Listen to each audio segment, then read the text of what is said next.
Meet the editors. ഒറ്റപ്പെട്ടോ CPM എന്നാണ് ചോദ്യം.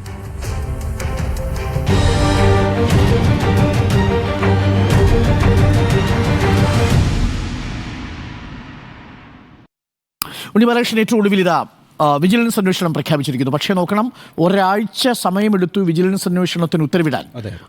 സാധാരണ രീതിയിൽ ഇത്ര ഒരു കാലതാമസം ഉണ്ടാവാറില്ല. പ്രത്യേകിച്ച് ഇത്തരം ഉദ്യോഗസ്ഥന്മാർക്കെതിരെ ആരോപണം ഉണ്ടാവുകയും പ്രഥമ ദൃഷ്ട്യാ വിജിലൻസിന്റെ ഒരു കേസ് അന്വേഷണത്തിന് പറ്റുന്ന ഒരു കേസാണെന്ന് ബോധ്യപ്പെടുകയും ചെയ്താൽ ഇമ്മീഡിയറ്റ് ആയിട്ട് അന്വേഷണത്തിന് ഉത്തരവിടുകയാണ് സർക്കാർ ചെയ്യുക. SP സുജിദാസിന്റെ കാര്യത്തിൽ 48 മണിക്കൂറിനുള്ളിൽ സസ്പെൻഷൻ ഓർഡർ അടക്കം വന്നു. 24 മണിക്കൂറിന് മുമ്പ് സ്ഥാനചലനമുണ്ടായി. എന്നാൽ ADGPയുടെ കാര്യത്തിൽ വളരെ വൈകിയാണ് കാര്യങ്ങൾ നീങ്ങുന്നത്. CPI, RJD, NCP, ഇടതുപക്ഷത്തെ സ്വതന്ത്ര MLA മാർ എല്ലാവരും ADGP വിഷയത്തിൽ ഒറ്റക്കെട്ടാണ്. CPM ഒറ്റപ്പെട്ടോ? CPM ഒറ്റപ്പെട്ടു എന്ന് മാത്രമല്ല, CPM ഒരു വലിയ രാഷ്ട്രീയ പ്രതിസന്ധിയാണ് ഈ വിഷയത്തിൽ അഭിമുഖീകരിക്കുന്നത്. അതിൻ്റെ കാരണം എന്ന് വെച്ചാൽ, ഇപ്പം നമുക്കറിയാമല്ലോ, ആദ്യം മുതൽ തന്നെ CPM മാത്രമാണ്, അഥവാ മുഖ്യമന്ത്രി മാത്രമാണ് ഈ ADGPയുടെ സംരക്ഷകനായി നിൽക്കുന്നത്. മറ്റാ മുന്നണിയിലെ ഘടകകക്ഷികളെല്ലാം ഈ വിഷയം ഉണ്ടായപ്പോൾ തന്നെ ഈ വിഷയത്തിൽ നിന്ന് ഡിസ്റ്റൻസ് ചെയ്യാൻ ശ്രമിച്ചവരാണ്. ഇപ്പോൾ CPI തന്നെ വളരെ പെട്ടെന്ന് ADGPയുടെ വിഷയത്തിൽ ഈ RSS നേതാവുമായിട്ടുള്ള അല്ലെങ്കിൽ നേതാക്കളുമായിട്ടുള്ള കൂടിക്കാഴ്ചയെ സംബന്ധിച്ച് ആശങ്കകൾ ഉയർത്തുകയും ആ സ്ഥാനത്ത് നിന്ന് അദ്ദേഹത്തെ മാറ്റണമെന്ന് ദേശീയ നേതൃത്വം വരെ ആവശ്യപ്പെട്ടതാണ്. പിന്നീട് നടന്ന LDF യോഗത്തിൽ നമ്മൾ കണ്ടു, അത് അജണ്ടയിൽ പോലും ഇല്ലാതിരിക്കുമ്പോൾ അത് അജണ്ടയിൽ ഉൾപ്പെടുത്തി അത് വിഷയം ഗൗരവതരമാണെന്നും അതുകൊണ്ട് അത് ചർച്ച ചെയ്യണമെന്നും ആവശ്യപ്പെട്ട് ഘടകകക്ഷികൾ തന്നെയാണ് മുന്നോട്ട് വന്നത്. RJD മുന്നോട്ട് വന്നു, CPI മുന്നോട്ട് വന്നു, NCP മുന്നോട്ട് വന്നു. അപ്പോൾ ഇവരെല്ലാം തന്നെ ആ മുന്നണി യോഗത്തിൽ അതിശക്തമായി അവരുടെ പ്രതിഷേധം അറിയിച്ചു. അത് മുന്നണി യോഗത്തിൽ മാത്രമല്ല, അതിനുശേഷം മാധ്യമങ്ങളോടും അവരവരുടെ പ്രതിഷേധം ആവർത്തിച്ചു. എന്നിട്ടും ഈ പറയുന്ന ADGPയെ ക്രമസമാധാന ചുമതലയിൽ നിന്ന് മാറ്റാനൊരു തീരുമാനം CPM കൈക്കൊണ്ടിട്ടില്ല, മുഖ്യമന്ത്രിയും കൈക്കൊണ്ടിട്ടില്ല. അതിൻ്റെ പ്രശ്നം എന്ന് പറയുന്നത്, ഇപ്പം നമുക്കറിയാമല്ലോ, 2023 മെയ് 22 ഈ കൂടിക്കാഴ്ച നടക്കുന്നത്, വിവാദമായ കൂടിക്കാഴ്ച നടക്കുന്നത്. അതായത് ഒരു വർഷം മുമ്പ്. ആ ഒരു വർഷം മുമ്പ് ഈ കൂടിക്കാഴ്ച നടക്കുമ്പോൾ തൊട്ടടുത്ത ദിവസം തന്നെ സ്പെഷ്യൽ ബ്രാഞ്ച് റിപ്പോർട്ട് മുഖ്യമന്ത്രിക്ക് അയക്കുന്നുണ്ടല്ലോ. മുഖ്യമന്ത്രി ഇത് കണ്ടിട്ടും ഉണ്ടാകണം, കണ്ടേ മതിയാകൂ. കാരണം മുഖ്യമന്ത്രിയാണ് ആഭ്യന്തര വകുപ്പ് ഭരിക്കുന്നത്. അദ്ദേഹത്തിൻ്റെ റൈറ്റ് ഹാൻഡാണ് ക്രമസമാധാന ചുമതല വഹിക്കുന്ന ADGP എന്ന് പറയുന്നത്. അപ്പോൾ ആ ADGPയുടെ എല്ലാ പ്രവർത്തനങ്ങളെക്കുറിച്ചും ആഭ്യന്തര വകുപ്പിൻ്റെ ചുമതലയുള്ള മുഖ്യമന്ത്രി അറിഞ്ഞിരിക്കണം. അതുകൊണ്ട് ആരെങ്കിലും അവിടെ ആ റിപ്പോർട്ട് പൂഴ്ത്തിയെന്നോ എന്നൊന്നും ഞാൻ വിചാരിക്കുന്നില്ല. PV അൻവർ പറഞ്ഞത് ആ റിപ്പോർട്ട് ശശിക്കാണ് കിട്ടിയിട്ടുള്ളത്, ശശി അത് മുഖ്യമന്ത്രിയെ അറിയിച്ചിട്ടുണ്ടാകില്ല എന്നൊക്കെയാണ്. ഞാൻ അങ്ങനെ കരുതുന്നില്ല. ഇനി മുഖ്യമന്ത്രി തൊട്ടടുത്ത ദിവസം തന്നെ അറിയുകയും അതിനുശേഷം നമ്മൾ ഈ വിവരം അറിയുന്നത് എങ്ങനെയാണ്? അഥവാ CPM പോലും, അല്ലെങ്കിൽ ഇടതുപക്ഷ മുന്നണിയിലെ ഘടകകക്ഷികൾ പോലും ഈ വിവരം അറിയുന്നത് എപ്പോഴാണ്? ഇതേ സംബന്ധിച്ച് പ്രതിപക്ഷ നേതാവ് VD സതീശൻ മാധ്യമങ്ങളോട് വെളിപ്പെടുത്തുമ്പോഴാണ് ഈ കാര്യം അറിയുന്നത്, പുറം ലോകം അറിയുന്നത്. അത് 16 മാസങ്ങൾക്ക് ശേഷമാണ്. അപ്പോൾ ഈ 16 മാസം ഈ വിവരമറിഞ്ഞ മുഖ്യമന്ത്രി എന്തുകൊണ്ട് ആ സ്ഥാനത്ത് നിന്ന് ADGPയെ മാറ്റിയില്ല എന്നൊരു ചോദ്യമുണ്ട്. ആ ചോദ്യം എന്ന് പറയുന്നത് ചെറിയൊരു പ്രശ്നമല്ല CPMനെ സംബന്ധിച്ചിടത്തോളം. എന്താണ് 2024 ലോക്സഭാ തെരഞ്ഞെടുപ്പുമായി ബന്ധപ്പെട്ട് CPM ഇവിടെ കേട്ടൊരു വലിയ അലിഗേഷൻ എന്ന് പറയുന്നത്, CPMഉം BJPയും തമ്മിലൊരു അന്തർധാര ഉണ്ടായിരിക്കുന്നു. അങ്ങനെ ആ അന്തർധാര തൃശ്ശൂരിൽ പ്രതിഫലിക്കാൻ പോകുന്നു. കേരളത്തിൽ ഒരു സീറ്റ് എങ്ങനെയെങ്കിലും BJPക്ക് കൊടുക്കാം എന്ന് CPM ഒരു ധാരണയിലെത്തിയിരിക്കുന്നു. അഥവാ മുഖ്യമന്ത്രിയെ ചൂണ്ടിയാണ് അത് ആ ആരോപണം ഉയർന്നത്. CPM എന്ന പാർട്ടിക്കും അപ്പുറം മുഖ്യമന്ത്രിയെ ചൂണ്ടിക്കൊണ്ട് മുഖ്യമന്ത്രി പല കേസുകളിലും പെട്ടിരിക്കുകയാണ്. അതുകൊണ്ട് ചില ധാരണകളിലേക്ക് കേന്ദ്ര സർക്കാരുമായി എത്തിച്ചേരേണ്ടതുണ്ട്. അതിൻ്റെ ഭാഗമായി ഒരു ഒത്തുകച്ചവടം ഇവിടെ നടത്തിക്കൊണ്ടിരിക്കുന്നു എന്നും അതിൻ്റെ ഭാഗമായി തൃശ്ശൂർ സീറ്റ് പോകുമെന്നുമാണല്ലോ പറഞ്ഞുകൊണ്ടിരുന്നത്. ഫലത്തിൽ സംഭവിച്ചത് തൃശ്ശൂരിൽ തോൽവി ഉണ്ടായി എന്നുള്ളതാണ്. CPIയെ സംബന്ധിച്ചിടത്തോളം നമ്മൾ മനസ്സിലാക്കേണ്ട ഒരു പ്രധാനപ്പെട്ട കാര്യം, CPIക്ക് കേരളത്തിൽ ആകെ പ്രതീക്ഷിക്കാവുന്ന ഒരു സീറ്റ് തൃശ്ശൂർ സീറ്റാണ്. വയനാട് അവരെ സംബന്ധിച്ചിടത്തോളം ഒരു കാര്യമില്ല. ആകെപ്പാടെ അവർക്ക് 4 സീറ്റ് കിട്ടുമ്പോൾ വയനാട്ടിൽ അവർ മത്സരിച്ച് വിജയിക്കുന്ന പ്രശ്നമില്ല. ഈ പറയുന്ന മാവേലിക്കരുടെ സ്ഥിതി എന്താ? ഒരു പ്രാവശ്യം ചെങ്ങറ സുരേന്ദ്രൻ വിജയിച്ചു എന്നുള്ള ഒഴിച്ചാൽ പിന്നെ കൊടിക്കുന്നിൽ സുരേഷാണ് കഴിഞ്ഞ 10-35 വർഷമായിട്ട് അവിടുത്തെ ഒരു സ്ഥിരം MP എന്ന് പറയുന്നത്. ശശി തരൂർ വന്നതിന് ശേഷം കഴിഞ്ഞ 15 വർഷമായിട്ട് തിരുവനന്തപുരവും നോക്കണ്ട, തൃശ്ശൂരാണ് അവർക്ക് ആകെ പ്രതീക്ഷയുണ്ടായിരുന്നൊരു മണ്ഡലം. അവിടെയാണല്ലോ ഈ പറയുന്ന പൂരം കലക്കലടക്കമുള്ള പ്രശ്നങ്ങൾ ഉണ്ടായിട്ട് ആ സീറ്റ് നഷ്ടപ്പെടുന്നത്. അപ്പോൾ അവിടെ CPIക്ക് നിശബ്ദമായി കൈകെട്ടി നിൽക്കാൻ കഴിയില്ല. അവരെന്തായാലും, പ്രത്യേകിച്ച് പ്രകാശ് ബാബു ഈ ലേഖനത്തിൽ വ്യക്തമാക്കിയിട്ടുണ്ട്, അവിടെ എന്തെങ്കിലും തരത്തിലുള്ളൊരു രാഷ്ട്രീയ ഒത്തുതീർപ്പുണ്ടാക്കിയെന്നൊന്നും CPI വിചാരിക്കുന്നില്ല. പക്ഷേ CPIയുടെ ഒരു നിലപാട് ഇക്കാര്യത്തിൽ വളരെ സ്ട്രോങ് ആണ്. അതിനകത്ത് CPIയുടെ സംസ്ഥാന നേതൃത്വം നേരിടുന്ന അണികളിൽ നിന്നുള്ളൊരു സമ്മർദ്ദവും കൂടി ഉണ്ടെന്നേ, നിങ്ങളിവിടെ നിശബ്ദരായി ഇരിക്കരുതെന്ന്. ഈ പ്രകാശ് ബാബുവിൻ്റെ ലേഖനത്തിൽ വളരെ കൃത്യമായി പറയുന്നൊരു കാര്യമുണ്ട്. ഇടതുപക്ഷ സർക്കാരിന് അതിൻ്റേതായ നയങ്ങളുണ്ടാകും, അതിൻ്റേതായ പരിപാടികളുണ്ടാകും. ആ നയപരിപാടികളുമായി ബന്ധപ്പെട്ട് ജനങ്ങൾക്കിടയിൽ എന്തെങ്കിലും സംശയമുണ്ടാക്കുന്ന രീതിയിൽ ഒരു ഉദ്യോഗസ്ഥൻ പെരുമാറിയാൽ ആ ഉദ്യോഗസ്ഥൻ ആ സർക്കാർ സർക്കാരിനെ സംബന്ധിച്ച് പ്രതിസന്ധിയാണെന്നും അതുകൊണ്ട് അദ്ദേഹത്തെ അവിടെ നിന്ന് മാറ്റണമെന്നും വളരെ വ്യക്തമായിട്ട് CPI പറയുന്നുണ്ട്. ഇത് ഈ ലേഖനത്തിൽ പറയുന്നതിന് മുമ്പ് തന്നെ CPIയുടെ നേതാക്കൾ, അത് ബിനോയ് വിശ്വം ആയാലും ഡി രാജായാലും ഒക്കെ വളരെ വ്യക്തമായി പറഞ്ഞിട്ടുണ്ട്. ഞാൻ പറഞ്ഞു വരുന്നത്, ഈ തെരഞ്ഞെടുപ്പിൻ്റെ ഘട്ടത്തിൽ CPMന് വലിയൊരു അലിഗേഷൻ ഇതുമായി ബന്ധപ്പെട്ട് നേരിടേണ്ടി വന്നു. അതിനെ ഊട്ടി ഉറപ്പിക്കും വിധമുള്ളൊരു പ്രസ്താവനയല്ലേ അന്ന് LDF കൺവീനറായിരുന്ന EP ജയരാജൻ തെരഞ്ഞെടുപ്പിൻ്റെ ദിവസം വന്നിട്ട് നടത്തിയത്. ഞാനിതാ ഈ പറയുന്ന പ്രഭാരിയായിട്ടുള്ള പ്രകാശ് ജാവ്ദേക്കറുമായി കൂടിക്കാഴ്ച നടത്തിയിരുന്നു. അത് വളരെ സ്വാഭാവികമായി നടന്ന കൂടിക്കാഴ്ചയാണ്. അവിടെ മറ്റൊരു ചർച്ചയും നടന്നിട്ടില്ല. എപ്പോഴാണ് തെരഞ്ഞെടുപ്പിലേക്ക്, പോളിംഗ് ബൂത്തിലേക്ക് കേരളം യാത്ര ചെയ്യാൻ പോകുമ്പോഴാണ് ഈ പറയുന്ന LDF കൺവീനറിൻ്റെ ഈ പ്രസ്താവന വരുന്നത്. അപ്പോൾ ഇതെല്ലാം CPMനെ സംബന്ധിച്ച് ഒരു വലിയ രാഷ്ട്രീയ പ്രതിസന്ധി ഉണ്ടാക്കിയിട്ടുണ്ട്. അപ്പോഴാണല്ലോ കഴിഞ്ഞ 16 മാസമായിട്ട് മുഖ്യമന്ത്രിയുടെ മൂക്കിന് കീഴിൽ ജോലി ചെയ്തുകൊണ്ടിരിക്കുന്ന ഒരു ഉദ്യോഗസ്ഥൻ RSSൻ്റെ ഏറ്റവും പ്രധാനപ്പെട്ട 2 നേതാക്കളെ പോയി കണ്ട് സംസാരിച്ചിരിക്കുന്നു എന്ന വിവരം കൂടി പുറത്തു വരുന്നത്. അതൊരു ചെറിയ പ്രതിസന്ധിയാണോ ഈ പാർട്ടിയെ സംബന്ധിച്ചിടത്തോളം ഉണ്ടാക്കുന്നത്? ഈ പാർട്ടിയുടെ രാഷ്ട്രീയ നിലപാടെന്താണ്? അവർ ഉയർത്തിപ്പിടിക്കുന്ന രാഷ്ട്രീയ നിലപാടെന്ന് പറഞ്ഞാൽ മതേതരത്വമല്ലേ, ന്യൂനപക്ഷ സംരക്ഷണമല്ലേ? ഇവിടെ BJPക്കെതിരായി ശക്തമായ നിലപാടെടുക്കുന്ന രാഷ്ട്രീയ പ്രസ്ഥാനങ്ങൾ ഇടതുപക്ഷത്താണെന്ന കാര്യത്തിൽ ആർക്കും ഒരു സംശയമില്ലല്ലോ. പ്രത്യേകിച്ച് CPMൻ്റെ നിലപാടിൽ എനിക്ക് യാതൊരു സംശയവുമില്ല.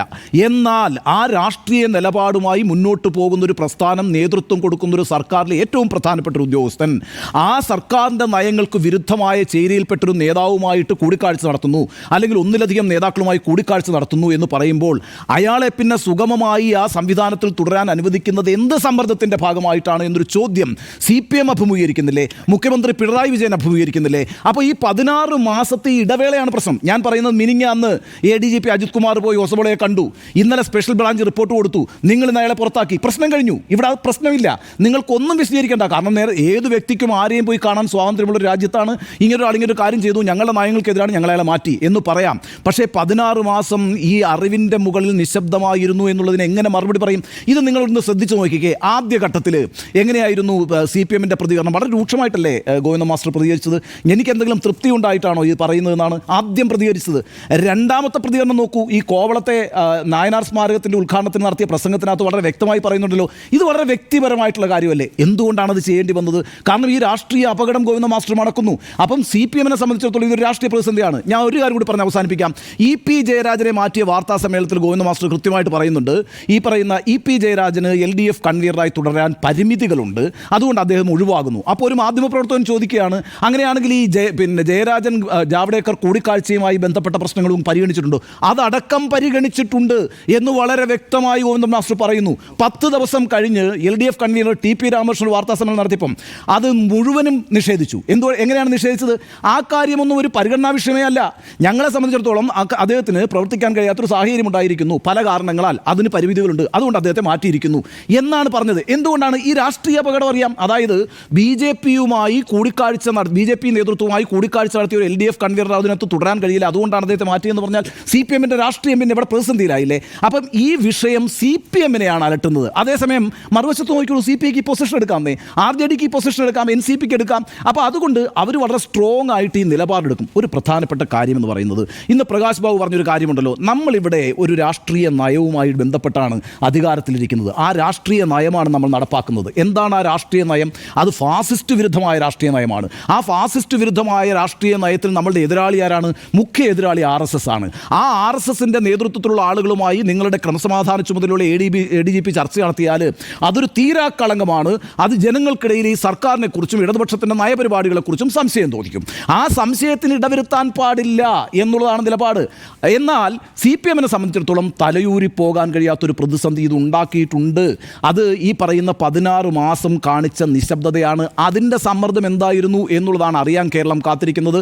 ഏതായാലും ഈ കാര്യത്തിൽ CPM ഒറ്റപ്പെട്ടു എന്നുള്ളത് മാത്രമല്ല, CPM അങ്ങേയറ്റം അതിൻ്റെ യഥാർത്ഥ രാഷ്ട്രീയ നിലപാടുമായി ബന്ധപ്പെട്ട് കേരളത്തിൽ അതിൻ്റെ ഒരു എക്സിസ്റ്റൻസ് ചോദ്യം ചെയ്യപ്പെടുന്നു എന്നുള്ളതാണ്. ആ നിലപാടിൽ നിങ്ങൾ ഉറച്ചു നിൽക്കുന്നുണ്ടോ എന്നൊരു ചോദ്യം ചോദിക്കാൻ കഴിയുന്ന സാഹചര്യം ഇന്ന് എതിരാളികൾക്ക് മാത്രമല്ല, CPMനോട് തോളോട് തോൾ ചേർന്ന് നിൽക്കുന്ന ഘടകകക്ഷികൾ കൂടി ഉണ്ടാക്കി കൊടുത്തിരിക്കുന്ന ഒരു അവസരമാണ് ഉണ്ടായിരിക്കുന്നത്. അതുകൊണ്ട് അങ്ങേയറ്റം രാഷ്ട്രീയ പ്രതിസന്ധിയിലാണ് CPM എന്നാണ് ഇക്കാര്യത്തിൽ എൻ്റെ നിലപാട്.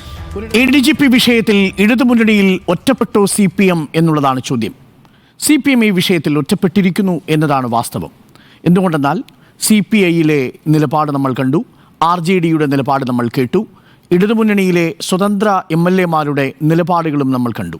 ഈ നിലപാടുകളെല്ലാം ADGP ക്രമസമാധാന നിലയിൽ നിന്ന്, ചുമതലയിൽ നിന്ന് മാറ്റണം എന്നൊരൊറ്റ ഒരൊറ്റ അഭിപ്രായത്തിൽ കേന്ദ്രീകരിക്കുമ്പോൾ CPM മാത്രമാണ് പല തട്ടുകളിൽ ഈ വിഷയത്തെ കാണുന്നത്. ഒന്ന്, അന്വേഷണം വരട്ടെ, അന്വേഷണത്തിൻ്റെ റിപ്പോർട്ട് വന്നതിനു ശേഷം അക്കാര്യത്തിൽ തീരുമാനമെടുക്കാം എന്ന സാങ്കേതികത്വം പറയുന്നു. ഇനി അതല്ലാതൊരു തീരുമാനമെടുത്താൽ പ്രകാശ് സിംഗ് കേസിലൊക്കെ സംഭവിച്ചതുപോലെ എങ്ങനെയാണോ നേരത്തെ സെൻകുമാറും ടോമിൻ തച്ചങ്കരിയൊക്കെ തമ്മിലുള്ള വിഷയത്തിൽ സെൻകുമാറിനെ തിരികെ കൊണ്ടുവരാൻ ഒരു കോടതി വിധിയെ സഹായിച്ചത്, അതുപോലെ ഒരു തിരിച്ചടി നേരിടുമോ എന്നൊക്കെയുള്ള വിശദീകരണം തികഞ്ഞ സാങ്കേതികത്വം മാത്രമാണ് CPM-ലെ പല നേതാക്കളും ഈ വിഷയത്തിൽ ഉന്നയിക്കുന്നത്. പക്ഷേ ഇടതുമുന്നണിയിലെ മറ്റൊരു കക്ഷിക്കും ഈ സാങ്കേതികത്വം ഒരു പ്രധാനപ്പെട്ട വിഷയമല്ലെന്ന് മാത്രമല്ല, ഇന്നൊരു പടി കൂടി കടന്ന് CPI-യുടെ ദേശീയ എക്സിക്യൂട്ടീവ് അംഗം കെ പ്രകാശ് ബാബു ഇക്കാര്യത്തിൽ വളരെ വ്യക്തമായ നിലപാട്, CPI-യുടെ നിലപാട് പറഞ്ഞിരിക്കുന്നു. 3 കാര്യങ്ങളാണ് പ്രകാശ് ബാബു തൻ്റെ ലേഖനത്തിൽ പറയുന്നത്. ഒന്ന്, വളരെ ക്ലിയറായി സ്ട്രെയിറ്റ് ആയിട്ട് പറയുന്നു, ഒരു സർക്കാരിൻ്റെ രാഷ്ട്രീയ നയം ബോധ്യപ്പെടാത്തൊരു ഉദ്യോഗസ്ഥനെ ജനങ്ങളുമായി ബന്ധപ്പെട്ട തസ്തികകളിൽ നിന്ന് മാറ്റി നിർത്തേണ്ടതുണ്ട് എന്ന വളരെ ക്ലിയർ ആയ ഒരു സ്റ്റേറ്റ്മെന്റ് ആണ് പറഞ്ഞിരിക്കുന്നത്. എന്ന് പറഞ്ഞാൽ ക്രമസമാധാനം ജനങ്ങളുമായി ബന്ധപ്പെട്ട വിഷയമാണ്. അവിടെ ഒരു രാഷ്ട്രീയ നയം, സർക്കാരിൻ്റെ രാഷ്ട്രീയ നയം പ്രതിഫലിക്കുന്നതാണ്. സർക്കാരിൻ്റെ രാഷ്ട്രീയ നയം പ്രതിഫലിക്കുന്ന ഒരു തസ്തികയിൽ ഒരു ഉദ്യോഗസ്ഥൻ ആ നയം ബോധ്യപ്പെടുന്നില്ലെങ്കിൽ അദ്ദേഹം അവിടെ ഇരിക്കാൻ യോഗ്യനല്ല എന്ന വളരെ ഡയറക്റ്റ് സ്റ്റേറ്റ്മെന്റ് ആണ് പറയുന്നത്. ഇതിൽ CPI പറയുന്നതിൽ ആർക്കാണ് ഇനി അതിനകത്തൊരു വിയോജിപ്പുള്ളത്? CPM-ൽ തന്നെ ഒരു വിഭാഗം ഇതിനെ പൂർണ്ണമായും അംഗീകരിക്കുക കൂടി ചെയ്യുന്നുണ്ട്. അപ്പോൾ മുഖ്യമന്ത്രിയുടെ ഓഫീസുമായി ബന്ധപ്പെട്ടാണ് ഒന്നുകിൽ തെറ്റായൊരു നിയമോപദേശം മുഖ്യമന്ത്രിക്ക് കൊടുക്കുന്നു, അതല്ലെങ്കിൽ മുഖ്യമന്ത്രി ഈ വിവരം വേണ്ടത്ര രീതിയിൽ ശ്രദ്ധിക്കാനുള്ളൊരു സാഹചര്യം ഒരുക്കിയിട്ടില്ല. അഥവാ 2023 മെയ് മാസം 23-ാം തീയതി RSSൻ്റെ ഇനി വരുന്ന സർസംഘചാലകാകാൻ സാധ്യതയുള്ള RSSൻ്റെ ജനറൽ സെക്രട്ടറി ദത്താത്രേയ ഹൊസബോളയെയും പിന്നീട് മറ്റൊരു റാം മാധവ് എന്ന് പറയുന്ന RSSൻ്റെ നേതാവിനെയും മൊത്തം 3 തവണ കണ്ടതിൽ ഈ ഇൻ്റലിജൻസ് റിപ്പോർട്ട് കിട്ടിയിട്ടും അതിനെ ഗൗരവത്തോടെ സമീപിക്കുന്ന ഒരു സാഹചര്യമുണ്ടെന്ന് മുഖ്യമന്ത്രിയെ അതിന് ഉത്തരവാദിത്തപ്പെട്ടവർ ബോധ്യപ്പെടുത്തിയിട്ടില്ല. ഈ 2 സാഹചര്യങ്ങളെ നമ്മുടെ മുന്നിലുള്ളൂ. അതല്ലാതെ മുഖ്യമന്ത്രി ഏതെങ്കിലും തരത്തിൽ RSS-ഉമായി സന്ധി ചെയ്യുമെന്ന് കരുതുക വയ്യ. അത്തരം ആക്ഷേപങ്ങളെ ഞാൻ പൂർണ്ണമായും തള്ളിക്കളയുകയാണ്. അത് പ്രതിപക്ഷത്തിൻ്റെ ആരോപണം മാത്രമാണ്, അതിലൊരു കഴമ്പുമില്ല. എന്നാൽ CPI ഉന്നയിക്കുന്ന മറ്റു 2 പ്രധാനപ്പെട്ട വിഷയങ്ങൾ വളരെ പ്രധാനപ്പെട്ടതാണ്. അതിലൊരു വിഷയം ഇതാണ്, ഒരു സർക്കാർ പ്രവർത്തിക്കുന്നതിൻ്റെ രാഷ്ട്രീയ നയത്തിൻ്റെ അടിസ്ഥാനത്തിലായിരിക്കുമല്ലോ. ഇടതുമുന്നണി പ്രവർത്തിക്കുന്നത് ചില രീതിയിൽ, ചില ഘട്ടങ്ങളിൽ ഇടതുമുന്നണിയിൽ ജനാധിപത്യ കക്ഷികളും ഇടതു കക്ഷികളും ഉണ്ടാവും. അപ്പോൾ ജനാധിപത്യ കക്ഷികൾ ഒരുപക്ഷെ പ്രബലമായിരിക്കുന്ന സാഹചര്യങ്ങളിൽ ഇടതുമുന്നണിക്ക് ചിലപ്പോൾ അവരുടെ നയങ്ങളിൽ വെള്ളം ചേർക്കേണ്ടി വരും, ജനാധിപത്യ കക്ഷികളെ കൂടി പ്രീതിപ്പെടുത്താൻ. പക്ഷേ ഈ സാഹചര്യത്തിൽ അതിൻ്റെ ആവശ്യമില്ല. CPM-നും CPI-ക്കും കേവല ഭൂരിപക്ഷമുണ്ട്. അതുകൊണ്ട് ഇടതുമുന്നണി ഒരു രാഷ്ട്രീയ നയം അതിൻ്റെ സമ്മേളന വേദികളിൽ രൂപപ്പെടുത്തിയെടുത്താൽ പിന്നെ ആ നയങ്ങളിൽ നിന്ന് വ്യതിചലിക്കേണ്ട ഒരു രാഷ്ട്രീയ സാഹചര്യവുമില്ല എന്ന് പറയുമ്പോൾ പ്രകാശ് ബാബു ഉന്നം വയ്ക്കുന്നത് ആരെയാണ്? കൃത്യമായും CPM-നെയാണ്. CPM-നെ ഉന്നം വയ്ക്കുന്നത് മാത്രമല്ല, ഒരു പടി കൂടി കടന്ന് പറയുന്നു, CPM ആ അർത്ഥത്തിൽ രാഷ്ട്രീയ നയത്തിൽ നിന്ന് വ്യതിചലിക്കുന്നുണ്ട് എന്നൊരു സന്ദേശം ഒരുപക്ഷെ ജനങ്ങൾക്ക് കൊടുക്കുന്നു എന്നാണ്. ആ ലേഖനം അവസാനിപ്പിക്കുമ്പോൾ ഇങ്ങനെ പറയുന്നു, ഇടതുപക്ഷ രാഷ്ട്രീയ നയസമീപനങ്ങൾ ജനങ്ങളിൽ സംശയങ്ങൾ ജനിപ്പിക്കുന്നതാകരുത് എന്ന് പറയുമ്പോൾ അത് CPM-ന് AKG സെൻറ്ററിലേക്കുള്ള ഡയറക്റ്റ് കമ്മ്യൂണിക്കേഷനാണ്. അതാണ് 2ാമത്തെ ഭാഗം. 3ാമത്തെ ഒരു പ്രധാനപ്പെട്ട ഭാഗം മുഖ്യമന്ത്രിക്കെതിരെയുണ്ട് കേട്ടോ. മുഖ്യമന്ത്രി എന്താ ഉത്തരവിട്ടിരിക്കുന്നത്? ഒരു DGP പോലെയുള്ള ഒരു ഉന്നത ഉദ്യോഗസ്ഥൻ ADGPയെ കുറിച്ച് ഉയർന്നിരിക്കുന്ന ആരോപണങ്ങൾ അന്വേഷിക്കട്ടെ. ആ DGPയുടെ നേതൃത്വത്തിലുള്ള ഒരു അന്വേഷണ സംഘം സുജിത് ദാസിനെതിരെയും ADGPക്കെതിരെയുമുള്ള PV അൻവർ ഉയർത്തിയിരിക്കുന്ന ആരോപണങ്ങൾ അന്വേഷിക്കട്ടെ. അതിന് പ്രകാശ് ബാബു പറയുന്നൊരു മറുപടിയുണ്ട്, വളരെ രാഷ്ട്രീയമായ സുചിന്തിതമായ മറുപടി എന്ന് ഞാൻ പറയും. ആ മറുപടി എന്ന് പറയുന്നത് ഇങ്ങനെയാണ്, ഒരു ഭരണ സംവിധാനത്തിൻ്റെ രാഷ്ട്രീയ നയപ്രഖ്യാപനം, അത് ഓർമ്മയുണ്ടല്ലോ, 1987 എന്തായിരുന്നു ആ രാഷ്ട്രീയ നയം? ആ രാഷ്ട്രീയ നയം എന്ന് പറയുന്നത് സർക്കാരിൻ്റെ തൊഴിൽ സമരങ്ങളിൽ പോലീസ് ഇടപെടാൻ പാടില്ല എന്നതായിരുന്നു അന്ന് സർക്കാർ സ്വീകരിച്ചൊരു രാഷ്ട്രീയ നയം. ആ രാഷ്ട്രീയ നയത്തിൻ്റെ ലംഘനം ഏതെങ്കിലും ഒരു പോലീസ് ഉദ്യോഗസ്ഥൻ ചെയ്താൽ ഇമ്മീഡിയറ്റ്ലി ആ പോലീസ് ഉദ്യോഗസ്ഥൻ പടിക്ക് പുറത്താണ്. അതാണ് 57-ലെ EMS-ൻ്റെ മന്ത്രിസഭയിൽ ഉണ്ടായിരുന്നത്. എന്നാൽ ആ രാഷ്ട്രീയ നയം ഒരു പാർട്ടി രൂപീകരിച്ച് കഴിഞ്ഞാൽ അതിൻ്റെ പുറത്തൊരു ചട്ടമുണ്ടാക്കിയാൽ മാത്രമാണ് ആ ചട്ടം ലംഘിച്ചു എന്നതിൻ്റെ പേരിൽ പുറത്താക്കാൻ പറ്റൂ. അപ്പോൾ സാങ്കേതികത്വത്തിൻ്റെ പേരിൽ വേണമെങ്കിൽ ഈ അന്വേഷണ സംഘത്തിന് ADGPക്കെതിരെ റിപ്പോർട്ട് കൊടുക്കാതിരിക്കാം. കാരണം സിവിൽ സർവീസിൻ്റെ ചട്ടങ്ങളൊന്നും ലംഘിച്ചിട്ടില്ല. മാത്രമല്ല കേന്ദ്ര പേഴ്സണൽ മന്ത്രാലയം ഇറക്കിയിരിക്കുന്ന ഉത്തരവ് പ്രകാരം RSS എന്ന സംഘടനയിൽ ചേർന്ന് പ്രവർത്തിക്കുന്നത് പോലും ഒരു തെറ്റല്ലാത്ത സർവീസ് ലംഘനമല്ല, ചട്ടലംഘനമല്ല. അതുകൊണ്ട് തന്നെ നിങ്ങൾക്ക് ഒരു അന്വേഷണ ഉദ്യോഗസ്ഥൻ ഈ കേസ് അന്വേഷിച്ചാൽ കേവലം ഉദ്യോഗസ്ഥ അന്വേഷണത്തിൽ ചട്ടലംഘനങ്ങൾ മാത്രമേ മനസ്സിലാവൂ. പക്ഷേ രാഷ്ട്രീയ നയലംഘനം എന്നുള്ളത് ഒരു ഉദ്യോഗസ്ഥനല്ല തീരുമാനിക്കേണ്ടതെന്നും അത് തീരുമാനിക്കേണ്ടത് ഭരിക്കുന്ന സർക്കാരാണെന്നും പറയുമ്പോൾ ഉന്നം വയ്ക്കുന്നത് മുഖ്യമന്ത്രിയെ തന്നെയാണ്. പ്രകാശ് ബാബു വളരെ കൃത്യമായി CPM എന്ന പാർട്ടിക്ക് ഇടതുമുന്നണിയുടെ രാഷ്ട്രീയ നയത്തിൽ നിന്ന് വ്യതിചലിച്ചു എന്നൊരു സന്ദേഹം ജനങ്ങളിൽ ഉണ്ടാക്കുന്നു എന്ന ഒരു ആരോപണം ഉന്നയിക്കുന്നു. രണ്ടാമത്, മുഖ്യമന്ത്രിക്കെതിരെ ഈ തീരുമാനം ഉദ്യോഗസ്ഥർ നടപടിയെടുക്കട്ടെ, ഉദ്യോഗസ്ഥർ അന്വേഷിക്കട്ടെ എന്ന നിലപാടെടുക്കുക വഴി മുഖ്യമന്ത്രി യഥാർത്ഥത്തിൽ രാഷ്ട്രീയ നയ വ്യതിയാനം നടത്തിയ ഒരു ഉദ്യോഗസ്ഥനെതിരെ സ്വീകരിക്കേണ്ട നടപടിയിൽ നിന്ന് മാറി നിൽക്കുന്നു, അത് ഉദ്യോഗസ്ഥന് വിട്ടുകൊടുക്കുന്നു. അതും ശരിയായ നടപടിയല്ല. മൂന്നാമത്തെ, അദ്ദേഹം വളരെ സ്ട്രെയിറ്റ് ആയിട്ട് തന്നെ പറയുന്നു, ഈ ഉദ്യോഗസ്ഥനെ ഇനി വൈകിപ്പിച്ചുകൊണ്ടിരിക്കാൻ, ആ സ്ഥാനത്ത് വയ്ക്കുന്ന ഓരോ നിമിഷവും, നടപടിയെടുക്കാൻ വൈകുന്ന ഓരോ നിമിഷവും എന്നുള്ളത് യഥാർത്ഥത്തിൽ നീതി നിഷേധത്തിൻ്റെതാണ് എന്നാണ് അദ്ദേഹം പറയുന്നത്. അദ്ദേഹം പറയുന്നത് ഇവിടെയാണ്, വൈകിയെത്തിയ നീതി നിഷേധിക്കപ്പെട്ട നീതിയാണ് ആപ്തവാക്യം. ജുഡീഷ്യറിക്ക് മാത്രമല്ല സർക്കാരിനും മുന്നണിക്കും ബാധകമാണ് എന്നാണ് പ്രകാശ് ബാബു പറഞ്ഞു വയ്ക്കുന്നത്. രാഷ്ട്രീയ നയ വ്യതിയാനം ഉദ്യോഗസ്ഥരുടെ അന്വേഷണ റിപ്പോർട്ടിൽ കൂടി കണ്ടുപിടിക്കേണ്ട ഒന്നല്ല എന്ന വളരെ വ്യക്തമായ പൊളിറ്റിക്കൽ മെസ്സേജാണ് നൽകുന്നത്. യഥാർത്ഥത്തിൽ ആ പൊളിറ്റിക്കൽ മെസ്സേജിനാണ് ഇനി CPM മറുപടി പറയേണ്ടത്. എന്ത് മറുപടി പറയും CPM-ന് മറുപടി പറയാനില്ല. കാരണം ആദ്യഘട്ടത്തിൽ MV ഗോവിന്ദൻ CPM-ന്റെ പാർട്ടി സെക്രട്ടറി എടുത്ത നിലപാട് തന്നെയാണ്, അത് സർക്കാരാണ് തീരുമാനിക്കേണ്ടത്, സർക്കാരിൻ്റെ ഭാഗമാണ് ADGP, സർക്കാർ ആ വിഷയം തീരുമാനിക്കട്ടെ എന്ന് നിലപാടെടുക്കുന്ന MV ഗോവിന്ദൻ അതിൻ്റെ അപകടം മണത്തു. കാരണം അതൊരു രാഷ്ട്രീയ നയവ്യതിയാനമാണ്. ആ രാഷ്ട്രീയ നയവ്യതിയാനം സർക്കാർ മാത്രമല്ല തീരുമാനിക്കേണ്ടത്, അത് തീരുമാനിക്കേണ്ടത് രാഷ്ട്രീയമായ ഒരു തീരുമാനമായി വരണം. അതുകൊണ്ടാണ് തൊട്ടടുത്ത ദിവസം പറഞ്ഞത് എനിക്ക് ആ കാര്യത്തിൽ തൃപ്തിയില്ല എന്ന നിലപാടിലേക്ക് അദ്ദേഹം പോയത്. അതുകൊണ്ട് ഞാൻ മനസ്സിലാക്കുന്നത് പ്രകാശ് ബാബു ഉയർത്തിയ ഏറ്റവും പ്രധാനപ്പെട്ട വിഷയം ഒരു രാഷ്ട്രീയ നയവ്യതിയാനം ADGP-യുടെ സന്ദർശനവുമായി ബന്ധപ്പെട്ടുണ്ടായിട്ടുണ്ട്. നമുക്ക് വേണമെങ്കിൽ ലളിതവൽക്കരിക്കാം. ഒരു സിവിൽ സർവീസ് ഉദ്യോഗസ്ഥൻ, ഒരു ADGP റാങ്കിലുള്ള ഒരു ഉദ്യോഗസ്ഥൻ ഒരു ദത്താത്രേയ ഹൊസബളയെ പോയി കണ്ടത് എങ്ങനെയാണ് ചട്ടലംഘനമാവുക? ഏതെങ്കിലും തരത്തിൽ അദ്ദേഹത്തെ ഡീപ്രമോട്ട് ചെയ്യുകയോ മറ്റെന്തെങ്കിലും അച്ചടക്ക നടപടി എടുക്കുകയോ ചെയ്താൽ മാത്രമേ നേരത്തെ സൂചിപ്പിച്ച ഈ പ്രകാശ് സിംഗ് കേസിലെ സുപ്രീം കോടതി വിധി ബാധകമാകൂ. ഇവിടെ അങ്ങനെയല്ല. ക്രമസമാധാന ചുമതല മാറ്റണം എന്നുള്ളതൊരു എക്സിക്യൂട്ടീവ് ഓർഡറിലൂടെ, കേവലം ഒരു ഗവൺമെന്റ് ഉത്തരവിലൂടെ സാധ്യമാകുന്ന ഒന്നാണ്. അതിന് ഒരു തരത്തിലുള്ള ചട്ടലംഘനവും ബാധകമല്ല. അത് സർക്കാരിന് തീർച്ചയായിട്ടും എടുക്കാൻ കഴിയുന്നതാണ്. അതെന്തുകൊണ്ട് വൈകി എന്നതാണ് കാര്യം. അത് ഞാൻ മനസ്സിലാക്കുന്നത് വേണ്ടത്ര ഗൗരവത്തിൽ ആ വിഷയം മുഖ്യമന്ത്രി 2023 ഇന്റലിജൻസ് റിപ്പോർട്ട് മനസ്സിലാക്കിയിട്ടില്ല, അഥവാ അതിൻ്റെ അടിസ്ഥാനത്തിലൊരു തീരുമാനമെടുത്തില്ല. അതല്ലെങ്കിൽ ആ ഗൗരവമുണ്ടെന്ന് മുഖ്യമന്ത്രി ബോധ്യപ്പെടുത്തിയിട്ടില്ല. അതല്ലെങ്കിൽ തെറ്റായ ഒരു നിയമ സന്ദേശം ലഭിച്ചിരിക്കുന്നു. അതിൻ്റെ അടിസ്ഥാനത്തിലാണ് മുഖ്യമന്ത്രി ആ തീരുമാനം എടുക്കാതെ പോയത്. അതിപ്പോൾ കൂനിന്മേൽ കുരുവായി മാറിയിരിക്കുന്നു. ഇനിയും തീരുമാനമെടുക്കാതെ പിടിച്ചു നിൽക്കാൻ കഴിയില്ല. കാരണം ഇന്ന് വർഗീസ് ജോർജ് പറഞ്ഞിരിക്കുന്നതും CPI-യിലെ എക്സിക്യൂട്ടീവ് അംഗം K. പ്രകാശ് ബാബു പറഞ്ഞിരിക്കുന്നതും KT ജലീൽ പറഞ്ഞിരിക്കുന്നതും NCP പറഞ്ഞിരിക്കുന്നതുമെല്ലാം ഒരൊറ്റ ശബ്ദത്തിലാണ്, ഇതൊരു രാഷ്ട്രീയ നയവ്യതിയാനമായി സമൂഹം കാണും. അത് വരുന്ന തിരഞ്ഞെടുപ്പിൽ ന്യൂനപക്ഷങ്ങളെ ഇടതുമുന്നണിയിൽ നിന്ന് അകറ്റാൻ പര്യാപ്തമായിട്ടുള്ളൊരു നീക്കമായി തീരുകയും ചെയ്യും. അതുണ്ടാവാൻ പാടില്ല എന്ന് തന്നെയാണ് ഇടതുമുന്നണി പറയുന്നത്. CPM ഈ വിഷയത്തിൽ ഒറ്റപ്പെട്ടു എന്ന് തന്നെയാണ് ഞാനും കരുതുന്നത്. സ്മൃതി, CPM ഇതിൽ ഒറ്റപ്പെട്ടിരിക്കുന്നു. CPM-ന് പ്രതികരിക്കാനാകാത്ത വിധം എനിക്കും തൃപ്തിയില്ല എന്ന് പാർട്ടി സെക്രട്ടറി പറയുന്നു. അപ്പോൾ അതിൽ നടപടി എടുക്കേണ്ടയാൾ മുഖ്യമന്ത്രിയാണ്. മുഖ്യമന്ത്രി ആണോ പാർട്ടിയുടെ വായ മൂടുന്നത്? ഇതിൽ പ്രതികരിക്കാനാകാത്ത വിധത്തിൽ പാർട്ടിയെ ദുർബലമാക്കുന്നത് മുഖ്യമന്ത്രിയാണോ? എല്ലാ ചോദ്യങ്ങളും എല്ലാ വിരലുകളും മുഖ്യമന്ത്രിയിലേക്ക് മാത്രമാണ് എത്തുന്നത്, മുഴുവൻ മുന്നണിയുടേതും എന്നാണ് എനിക്ക് തോന്നുന്നത്. മുന്നണിയിലെ പ്രധാനപ്പെട്ട നേതാക്കളുടെയൊക്കെ പ്രതികരണങ്ങൾ അന്ന് തന്നെ വന്നിരുന്നതാണ്.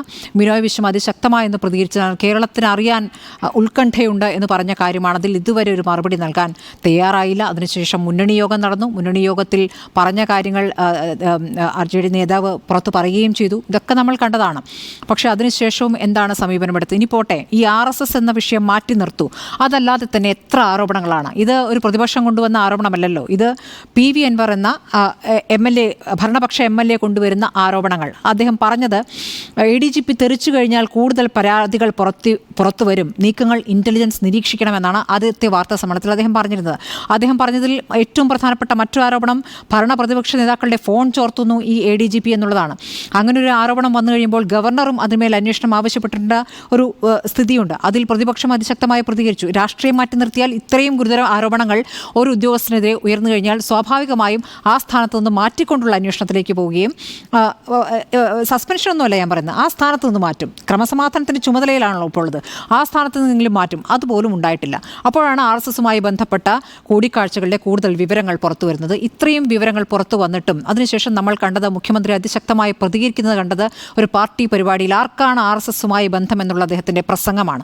ആ പ്രസംഗം കോൺഗ്രസിനെ കുറ്റപ്പെടുത്താനും നമുക്കറിയുന്ന പഴയ ചരിത്രങ്ങളൊക്കെ പറയാനും മാത്രം സമയം ചെലവഴിക്കുന്ന ഒരു കാര്യമാണ്. അതായത് ഉന്നയിക്കപ്പെട്ട ആരോപണത്തിന് മറുപടിയില്ലാതെ പ്രതിപക്ഷത്തിനെതിരെ മറുപടി പറയുന്നു. അവിടെ പ്രതിപക്ഷത്തെക്കാൾ ശക്തമായി ഈ വിഷയം ഉന്നയിച്ചിരിക്കുന്നത് ഘടകകക്ഷികളാണ് എന്നുള്ള യാഥാർത്ഥ്യം അവിടെ നിൽക്കുമ്പോൾ അതിന് മറുപടി നൽകിയില്ല.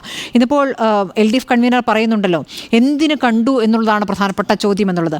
എന്തിന് കണ്ടു എന്ന ചോദ്യത്തിനപ്പുറം എന്തിന് നിലനിർത്തുന്നു എന്നുള്ളതാണ് ഏറ്റവും പ്രധാനപ്പെട്ട ചോദ്യം ഇപ്പോൾ എന്ന് തോന്നുന്നു. എന്തിന് നിലനിർത്തുന്നു? ഇന്നിപ്പോൾ വിജിലൻസ് അന്വേഷണത്തിനുള്ള ശുപാർശ എന്നോ നൽകിയതാണ് DGP. അപ്പോൾ അത് DGP നേരത്തെ തന്നെ ഈ അന്വേഷണം ADGPയുമായി ബന്ധപ്പെട്ട് സൂപ്പർ DGP ചമയുന്നു എന്നുള്ള അഭിപ്രായം അദ്ദേഹത്തിനുണ്ട്. അദ്ദേഹത്തെ മറികടന്നുകൊണ്ട് പല തീരുമാനങ്ങളും മുമ്പ് എടുത്തിട്ടുണ്ട്. അപ്പോൾ പുറത്തു വരുന്ന ഒരുപാട് കാര്യങ്ങൾ ഈ ADGPയുമായി ബന്ധപ്പെട്ട് നടത്തിയതായി പറയുന്ന കാര്യങ്ങൾ കുറേ സർക്കാരിനെ പ്രതിക്കൂട്ടിൽ നടത്തുന്ന ഒരുപാട് വിഷയങ്ങളുണ്ട്. അതുകൂടാതെയാണ് ഇപ്പോൾ അൻവർ ഉന്നയിച്ച കൊലപാതക കേസ്, സ്വർണ്ണക്കടത്ത് തുടങ്ങിയ ആരോപണങ്ങൾ. ഇതിൽ ഒരു ഉദ്യോഗസ്ഥന്, ഇതിപ്പോൾ നേരത്തെ സുജിത് ദാസിനെതിരെ നടപടിയെടുക്കാൻ അല്പം വൈകുന്ന ഘട്ടത്തിലും പറഞ്ഞ് ഒരാൾക്കെതിരെ മാത്രം നടപടിയെടുക്കാൻ പറ്റില്ല, എടുക്കുകയാണെങ്കിൽ രണ്ടുപേർക്കെതിരെ എടുക്കേണ്ടി വരുമല്ലോ എന്നതായിരുന്നു ആദ്യത്തെ ഒരു തടസ്സമായി വന്നത്. പിന്നെ സുജിത് ദാസിനെതിരെ നടപടി വരുന്നു, അപ്പോഴും ADGPയെ തൊടുന്നില്ല.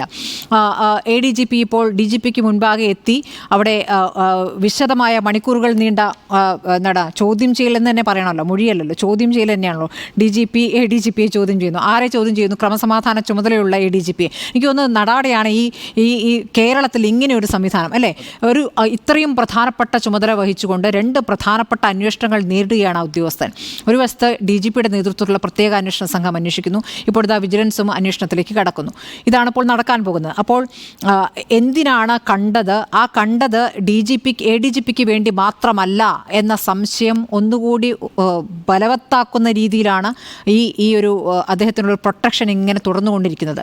അപ്പോൾ അത് അപ്പുറത്ത് പ്രതിപക്ഷം പറയുന്നത് പോലെ പാർട്ടിക്ക് വേണ്ടിയിട്ടാണോ, അത് RSSുമായിട്ടുള്ള എന്തെങ്കിലും ഒത്തുതീർപ്പാണോ, അപ്പുറത്ത് കേസുകൾ മുഖ്യമന്ത്രിയുമായി ബന്ധപ്പെട്ട് വരുന്ന കേസുകളിൽ എന്തെങ്കിലും ഒരു ഇടനിലക്കാരനായി അദ്ദേഹം പ്രവർത്തിക്കുകയാണോ എന്ന സംശയം സ്വാഭാവികമായിട്ട് അവിടെ ഉയർന്നു വരും. ആ സംശയങ്ങൾക്കൊന്നും ഇതുവരെ മുഖ്യമന്ത്രി കൃത്യമായ മറുപടി നൽകിയിട്ടില്ല. ഇപ്പോൾ എന്താ പറയുക, EP ജയരാജനെതിരെ ഉണ്ണിവാലകൃഷ്ണൻ പറഞ്ഞല്ലോ, EP ജയരാജനെതിരെ നടപടി എടുക്കുന്നതിന് മുമ്പ് MP ഗോവിന്ദൻ അതിശക്തമായി പറഞ്ഞിരുന്നു, അതിലും നടപടി ഉണ്ടാകും എന്ന് പറഞ്ഞിരുന്നല്ലോ. പക്ഷേ നടപടി എടുത്തു കഴിഞ്ഞപ്പോൾ ഇവിടെ LDF കൺവീനർ അങ്ങനെയല്ല എന്ന രൂപത്തിൽ മാറ്റി പറഞ്ഞു എന്ന് പറഞ്ഞു. അപ്പോൾ അങ്ങനെയാണെന്ന് പറയാൻ പാർട്ടിക്ക് കഴിയില്ലല്ലോ എന്നാണ് ഉണ്ണിവാലകൃഷ്ണൻ പറഞ്ഞത്. പക്ഷേ പാർട്ടിക്ക് പറയാൻ കഴിയണം എന്നേ. അതായത് RSSുമായി ചർച്ചയ്ക്ക് പോയ ഒരു നേതാവിന് ആ സ്ഥാനത്തിരിക്കാൻ കഴിയില്ല എന്ന് ശക്തമായി പറയാൻ കഴിയുമ്പോൾ ആ പാർട്ടിയെക്കുറിച്ചുള്ള അഭിപ്രായം ഉയരുകയല്ലേ ചെയ്യുക. അത് ചെയ്താൽ എന്താണ് തടസ്സം? അത് പാർട്ടിയെ കേന്ദ്ര കമ്മിറ്റി അംഗമായി എന്തിനു തുടരണം? കേന്ദ്ര കമ്മിറ്റി അംഗമായി എന്തിനു തുടരണം? എന്തുകൊണ്ട് അങ്ങനെ ഒരു ചർച്ച കേന്ദ്ര കമ്മിറ്റിയിൽ ഉണ്ടായില്ല? കേന്ദ്ര കമ്മിറ്റി പിന്നെ ചേർന്നല്ലോ. എത്ര തവണ ചേർന്നു? 1-2 തവണ ചേർന്നിട്ടുണ്ട്. നിങ്ങളുടെ കേന്ദ്ര കമ്മിറ്റി അംഗം ഒരു BJPയുടെ ഏറ്റവും പ്രധാനപ്പെട്ട കേരളത്തിന്റെ ചുമതലയുള്ള ഒരാളുമായിട്ടൊരു കൂടിക്കാഴ്ച നടത്തിയെന്ന് പറയുന്ന ഒരു ചെറിയ പ്രതിസന്ധിയാണ്. കൂടിക്കാഴ്ച നടത്തിയെന്ന് പറയുന്നത് ആരാണ്? കൂടിക്കാഴ്ച നടത്തിയെന്ന് പറയുന്നത് അദ്ദേഹം തന്നെയാണ്. കേന്ദ്ര കമ്മിറ്റി അംഗമാണ് പറയുന്നത്. എന്നാണ് പറയുന്നത്? തെരഞ്ഞെടുപ്പിൽ വോട്ട് ചെയ്യാൻ വോട്ടർമാർ പോകുന്ന ദിവസം രാവിലെയാണ് പറയുന്നത്, വൈകിട്ട് പോലും അല്ല. രാവിലെ വോട്ട് ചെയ്യാൻ പോകുമ്പോൾ നിങ്ങൾ വോട്ട് തീരുമാനിച്ചോളൂ, ഞാനിതാ പറയുന്നു, അങ്ങനെ വേണേ വിചാരിച്ചൂടെ? ഇല്ല, അതിനകത്ത് എനിക്കൊരു വിയോജിപ്പുള്ളത് എന്താണെന്ന് വെച്ചാൽ 2 കാര്യങ്ങളിൽ എനിക്ക് വിയോജിപ്പുണ്ട്. ഒന്ന്, പ്രതിപക്ഷത്തിൻ്റെ ആരോപണങ്ങൾ മുഖ്യമന്ത്രിയുടെ കേസുമായി ബന്ധപ്പെടുത്തി ഒരു ഇടനിലക്കാരനായി പോയി എന്നുള്ളത് അർഹിക്കുന്ന അവഗണനയോടുകൂടി പുച്ഛിച്ച് തള്ളേണ്ടതാണ്. കാരണം ഞാൻ അങ്ങനെ തന്നെ പറയും. കാരണം ഒന്ന് ആലോചിച്ച് നോക്കൂ, നമ്മുടെ രാജ്യത്ത്, നമ്മുടെ സംസ്ഥാനത്ത് പോളിറ്റ് ബ്യൂറോ അംഗമായ മുഖ്യമന്ത്രി പിണറായി വിജയന് BJP നേതാക്കളുമായിട്ട് അല്ലെങ്കിൽ RSS നേതാക്കളുമായിട്ടൊരു ബന്ധമുണ്ടാക്കാൻ ക്രമസമാധാനത്തിന് ചുമതലയുള്ള ADGPയെ മറ്റാരും അറിയാതെ പറഞ്ഞു വിടും എന്ന് കരുതാൻ മാത്രം എനിക്ക് തോന്നുന്നില്ല. അത്രമാത്രം ബുദ്ധിയില്ലായ്മ നമ്മൾ. എന്താണ് തടസ്സമെന്നാണ് കരുതുന്നത്? ഈ കേസുമായി ബന്ധപ്പെട്ടോ അദ്ദേഹത്തെ ഈ സ്ഥാനത്തിൽ നിന്നും മാറ്റി നിർത്തി ഞാൻ 2 കാര്യങ്ങൾ പറഞ്ഞു. ഒന്ന്, അദ്ദേഹം അതിന് കൊടുത്തിരിക്കുന്ന റിപ്പോർട്ട് എന്താ? ADGPയുടെ ഇന്റലിജൻസ് റിപ്പോർട്ട് വന്നിരിക്കുന്നു. ആ ഇന്റലിജൻസ് റിപ്പോർട്ടിൽ പേഴ്സണൽ, ഇൻഫോർമൽ എന്നതാണ് കൊടുത്തിരിക്കുന്നത്. ആ വിവരം RSSന്റെ നേതാക്കളെ കണ്ടു, ഇത് ഗൗരവമേറിയ മീറ്റിംഗ് ആണ്, ഇത്ര മണിക്കൂർ സംസാരിച്ചു തുടങ്ങിയ വിവരങ്ങൾ ബോധ്യപ്പെടുത്തുന്നത് ഞാൻ മനസ്സിലാക്കുന്നത് പൊളിറ്റിക്കൽ സെക്രട്ടറി ആ റിപ്പോർട്ട് കണ്ടിട്ടുണ്ടാവും എന്നാണ്. അതിൻ്റെ ഗൗരവത്തിൽ മുഖ്യമന്ത്രി അത് ധരിപ്പിക്കാൻ കഴിയാതെ പോയി എന്നാണ് ഞാൻ മനസ്സിലാക്കുന്നത്. ഇനി അതല്ലെങ്കിൽ മുഖ്യമന്ത്രിക്ക് അതിലെ ഗൗരവം മനസ്സിലായി. ഇൻഫോർമൽ ഫോർമൽ എന്നതിൽ മുഖ്യമന്ത്രി വീണിട്ടുണ്ടാവാം എന്നുള്ളതാണ്. നോക്കൂ, കുറഞ്ഞ പക്ഷം ഇത് മുന്നണിയിലുള്ള നേതാക്കളെങ്കിലും ബോധ്യപ്പെടുത്താൻ കഴിയണം. ഇതിൽ നോക്കൂ, പ്രകാശ് ബാബു പറയുന്ന ഒരു ജനകീയ സർക്കാരിന്റെ ജനപക്ഷ നിലപാട് ബോധ്യപ്പെടുത്താത്ത ഉദ്യോഗസ്ഥൻ സർക്കാരിനെ പ്രതിസന്ധിയിൽ കൊണ്ടുചെന്നെത്തിക്കും. സർക്കാരിനെ പ്രതിസന്ധിയിൽ കൊണ്ടുചെന്നെത്തിച്ചോ? പ്രതിപക്ഷം ഉയർത്തിയ ആരോപണം പ്രതിപക്ഷത്തിനെ വിടൂ. മുന്നണിയിൽ ഒറ്റപ്പെട്ട് നിൽക്കുമ്പോൾ അല്ല ബോധ്യപ്പെടുത്തണ്ടേ? എന്താണ് ബോധ്യപ്പെടുത്താത്തത്? അത്തരമൊരു അവസ്ഥയാണ് കേരളത്തിൽ, ഞാൻ വായിക്കട്ടെ, അത്തരമൊരു അവസ്ഥയാണ് കേരളത്തിലെ ക്രമസമാധാന ചുമതലയുള്ള ADGPയുടെ RSS നേതാക്കളുമായുള്ള സന്ദർശനം വരുത്തി വെച്ചിരിക്കുന്നത്. വർഗീയ സംഘർഷങ്ങൾ ഉണ്ടായിരുന്ന സാഹചര്യത്തിൽ സ്ഥിതിഗതികൾ നിയന്ത്രിക്കാൻ വേണ്ടി ബന്ധപ്പെട്ട ഉദ്യോഗസ്ഥർ വർഗീയ സംഘടനാ നേതാക്കളുമായി ചർച്ച നടത്താറുണ്ട്. പക്ഷേ RSS എന്ന ഹൈന്ദവ തീവ്രവാദ സംഘടന 2 ദേശീയ നേതാക്കളെ തികച്ചും മെച്ചപ്പെട്ട ക്രമസമാധാനം നിലനിൽക്കുന്ന കേരളത്തിൽ, പ്രത്യേകിച്ച് വർഗീയ സംഘർഷങ്ങൾ ഇല്ലാത്ത സന്ദർഭത്തിൽ സംസ്ഥാനത്തെ ഉന്നത പോലീസ് ഉദ്യോഗസ്ഥൻ എന്തിനാണ് രഹസ്യമായി സന്ദർശിച്ചത് എന്നറിയാൻ എല്ലാവർക്കും താല്പര്യമുണ്ട്. ഇവിടുത്തെ ജനങ്ങൾക്കും താല്പര്യമുണ്ട്. എന്താണ് മിണ്ടാത്തത്? അവിടെ അപ്പോൾ കോൺഗ്രസിന്റെ RSS ബന്ധമല്ല പറയേണ്ടത്. ഔദ്യോഗികമായിട്ടാണോ വ്യക്തിപരമായിട്ടാണോ സന്ദർശിച്ചെന്ന് പറയാനുള്ള ബാധ്യത ആ ഉദ്യോഗസ്ഥനുണ്ട്. അദ്ദേഹം ഭാവിയോ ആഭ്യന്തര വകുപ്പിനെ രേഖാമൂലമെങ്കിലും അറിയിക്കേണ്ടതാണ്. തയ്യാറാകുന്നില്ലെങ്കിൽ നിലവിലെ ചുമതലയിൽ നിന്നും മാറ്റി നിർത്തണം. അല്ല, അവിടെയാണ് ഒരു പ്രശ്നമുള്ളത്. ഇപ്പോൾ കോവളത്ത് CPMന്റെ ഒരു ഏരിയ കമ്മിറ്റി ഓഫീസ് ഉദ്ഘാടനം ചെയ്തുകൊണ്ട് ADGPയുടെ സന്ദർശനം മുഖ്യമന്ത്രിക്ക് വിശദീകരിക്കാൻ കഴിയില്ല. അദ്ദേഹത്തിന് അവിടെ പോളിറ്റ് ബ്യൂറോ അംഗം എന്ന നിലയിൽ പാർട്ടി കാര്യങ്ങളെ വിശദീകരിക്കാൻ സാധിക്കൂ. അത് സിമ്പിൾ കോമൺ സെൻസ് അല്ലേ സ്മൃതി? പക്ഷേ പകരം അദ്ദേഹത്തിന് ആ തീരുമാനമെടുക്കുന്നതിൽ തടസ്സമുണ്ടായില്ല.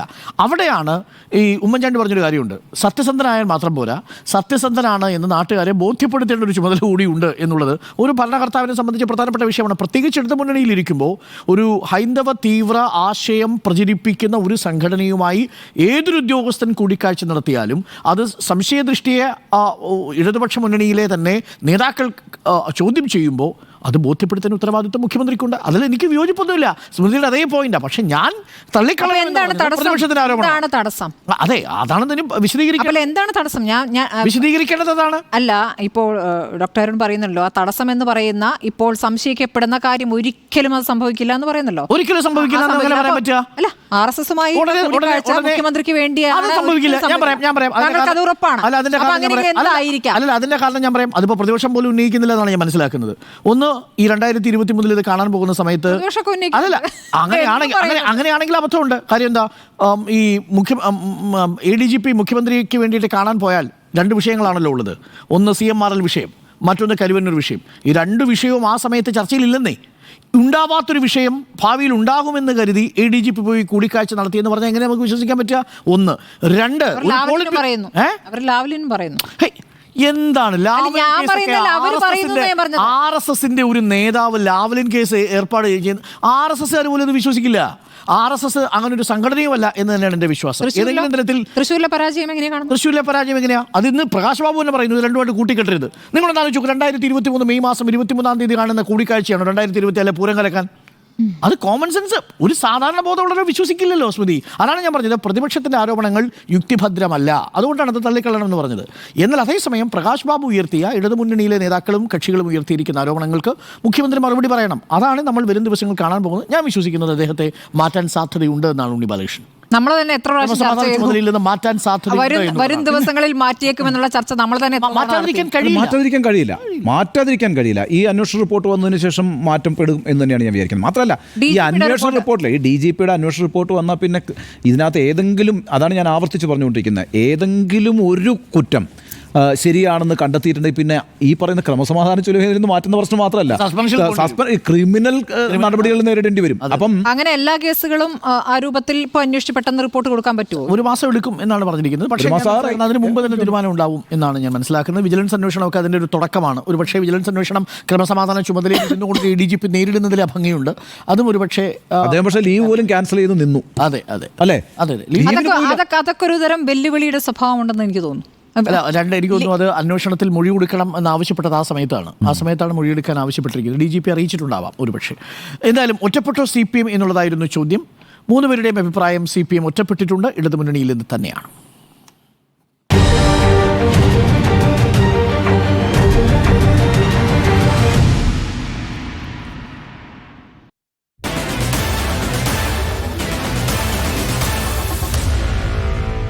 Meet the editors.